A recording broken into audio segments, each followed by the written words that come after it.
그냥 가지고 있지만 말고 소득을 얻어보자. 내 산이라고 하더라도 마음대로 뵐 수가 없어요. 임업 후계제가 가능합니다. 조건이 좀 있습니다.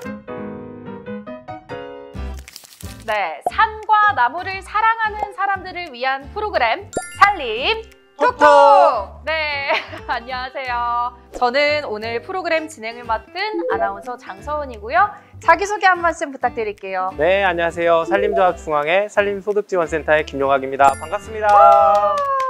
이렇게 귀한 시간 내주셔서 너무 감사합니다. 오늘 산림 경영에 대해서도 생각을 해보고 또 여러 가지 질문들에 대답을 해보실 텐데요.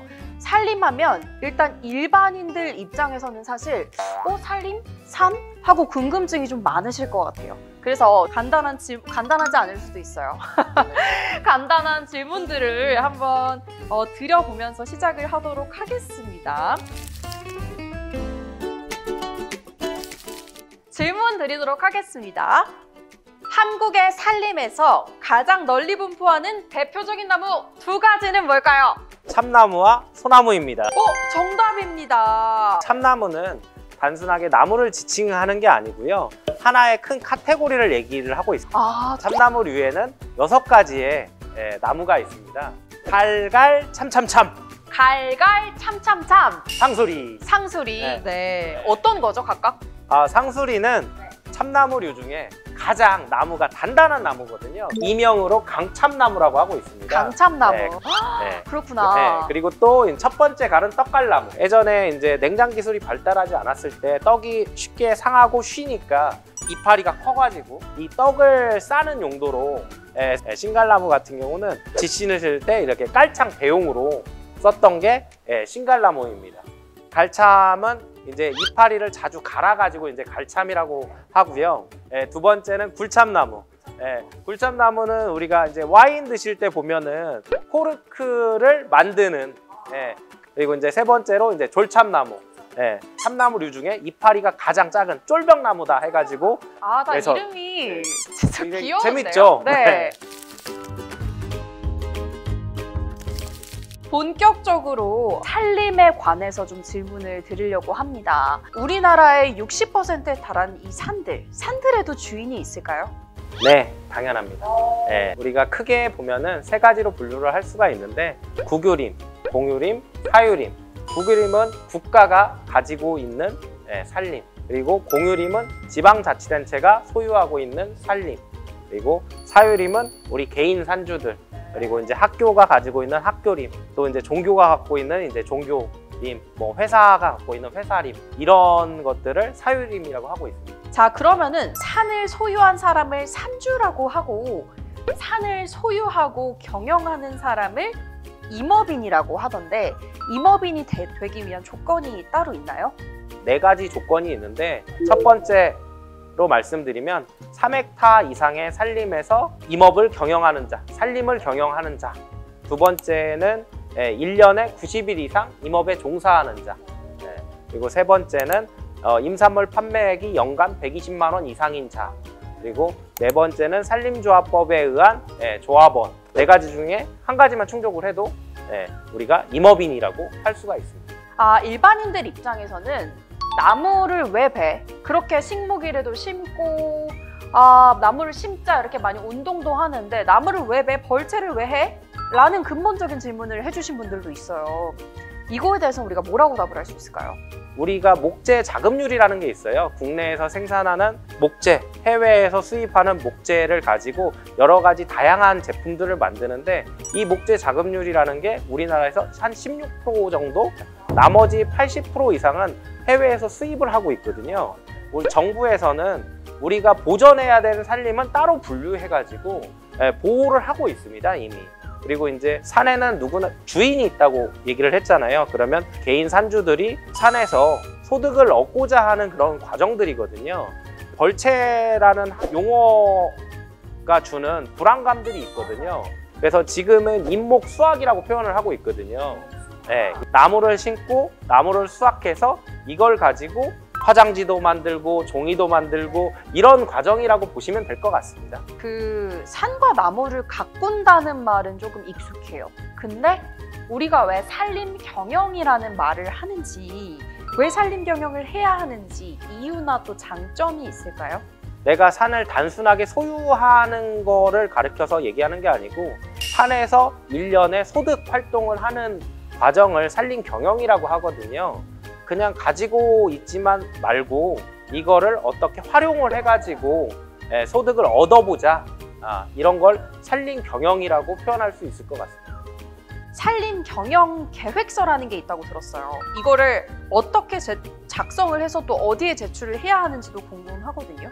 이 산림 경영 계획이라는 거는 말 그대로 산림을 경영하겠다는 거를 계획하는, 이 산림 경영 계획서를 작성할 수 있는 사람은 산주 본인. 산림 경영 계획은 10년 단위로 우리가 계획을 하게 되거든요. 그래서 굉장히 장기적인 계획인데 이 산림 경영 계획이라는 것 자체가 굉장히 작성하는 게 어렵다 보니 대행해서 작성해주는 이 기관들이 있습니다. 그게 이제 저희 산림조합이라든지 아니면 관련 자격증을 가지고 있는 이제 법인이라든지 이런 곳을 통해서 산림 경영 계획서를 작성을 해서 산림 경영 활동을 하는 과정이라고 보시면 될 것 같습니다. 만약에 이거 작성을 안 하고 나 혼자 할래, 이래도 되는 건가요? 산림 경영 계획을 작성하지 않아도 내가 산에서 산림 경영 활동을 할 수 있어요. 근데 우리가 이제 산림 경영 계획서를 작성하는 이유들은 각종 혜택을 보기 위해서 작성을 하거든요. 상속세라든지 증여세라든지 소득세라든지 이런 세금에 대해서 감면 혜택이 있습니다. 산림 경영 계획을 작성함으로써 체계적으로 내 산을 관리하기 위한 계획서라고 보시면 될 것 같습니다. 그럼 이것도 궁금합니다. 산림 경영 계획서에 내가 신고한 내용과 좀 다르게 사용을 했다면 처벌이나 아니면 불이익 같은 게 있을까요? 말 그대로 계획이잖아요. 그거를 이행하지 않았다고 해가지고 이걸로 법적으로 처벌을 받거나 그러진 않습니다.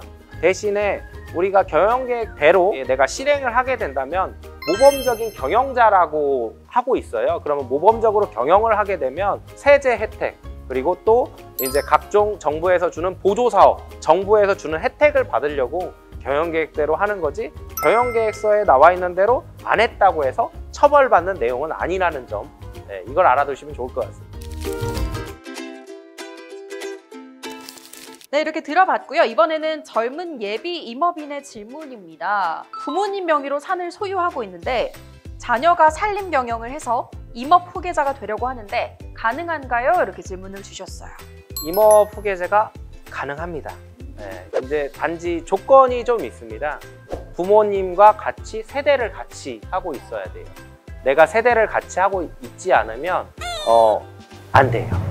그래서 세대를 같이 하고 있지 않으면서 되는 방법이 그렇지만 있습니다. 동린가의 자녀인 경우에 임업 후계자가 될 수가 있거든요. 일정 규모 이상의 산을 모범적으로 경영하는 사람을 가르쳐서 동린가라고 하고 있거든요.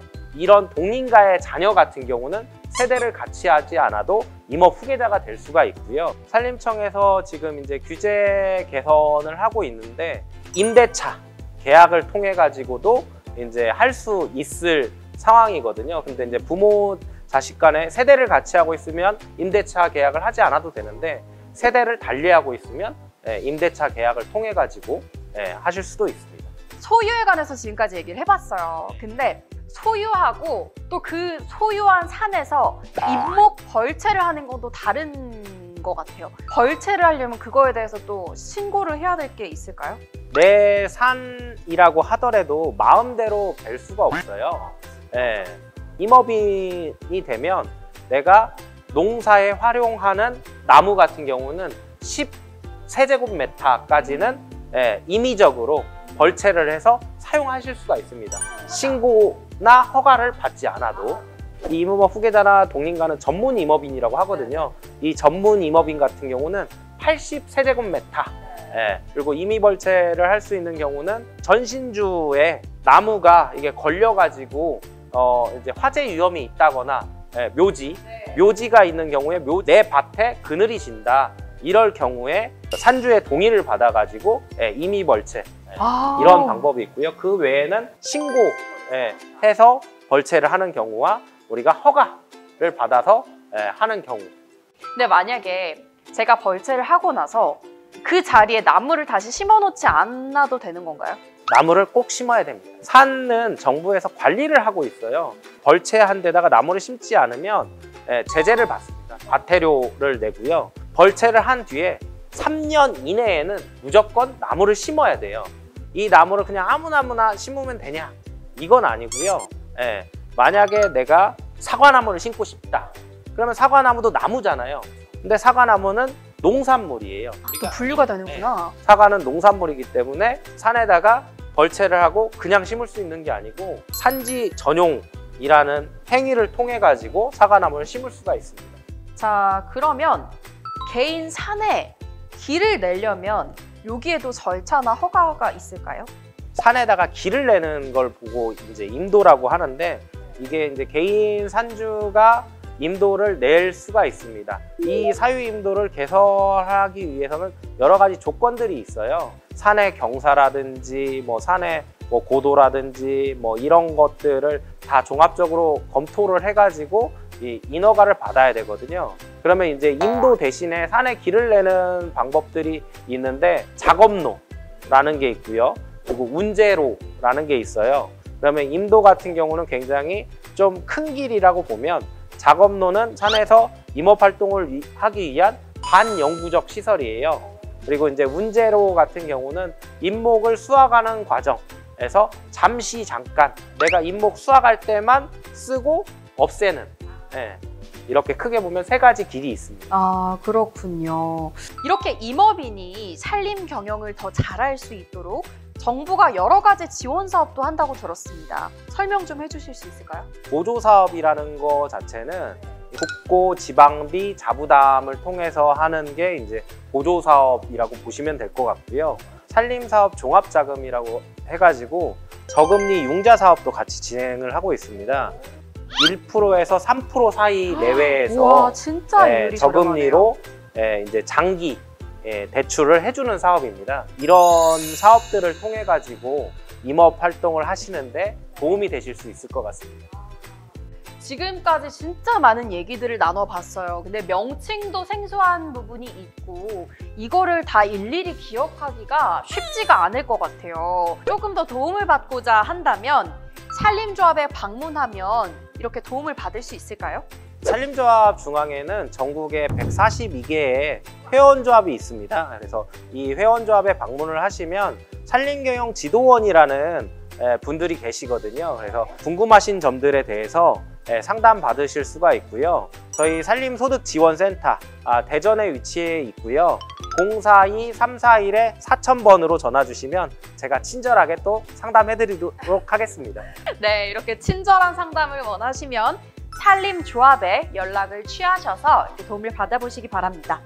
네, 마지막으로 산림조합원에 가입했을 때 이런 혜택들이 있다 하고 한번 자랑 한번 해주시겠어요? 각종 임업 기술에 대한 상담을 받으실 수가 있고요. 무료로? 네, 무료로. 오. 조합 시설을 우선적으로 사용할 수 있는 그런 혜택도 있고요. 산림 경영을 내가 할 수 없으면 대리 경영이라는 걸 통해 가지고 경영을 할 수가 있고요. 또 이제 출자를 하게 된다면 출자 배당, 그리고 시설을 이용하거나 조합의 대출을 이용하시면 이용고 배당 등을 받으실 수가 있어요. 근데 여기서 한 가지 팁을 드리자면 조합원이 아니더라도 조합에 방문하시면 산림 경영 상담은 무료로 받으실 수가 있습니다. 네, 이렇게 지금까지 알차게 설명 들어봤습니다. 우리 산림조합 중앙회 김용학 센터장님 모시고 이야기를 해봤는데 오늘 알아본 정보를 토대로 차근차근 준비하셔서 산림 경영의 꿈을 이루셨으면 좋겠습니다. 자, 지금까지 산림톡톡 함께했습니다. 고맙습니다. 감사합니다.